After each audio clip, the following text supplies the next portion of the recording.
الشاب الذي اكتشف الكنز في قرية صغيرة محاطة بالجبال. يعيش ياسر، شاب في العشرينيات يتمتع بجسم رياضي وبشرة سمراء وشغف بالمغامرة. أثناء تنظيفه لعلي منزله يعثر على خريطة قديمة مكتوبة على جلد غزال تشير إلى موقع كنز الجبل المفقود.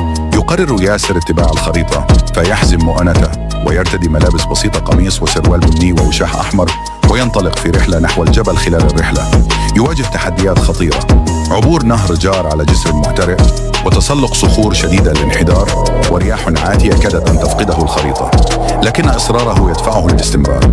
بعد أيام يصل إلى كهف مخفي خلف شجيرات كثيفة، فيجد صندوقا خشبيا مليئا بالكنوز، ذهب، مجوهرات لامعة وتماثيل نادرة.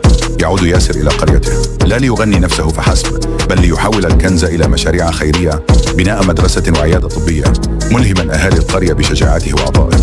تصبح قصته رمزا للتحدي والإصرار، وتظهر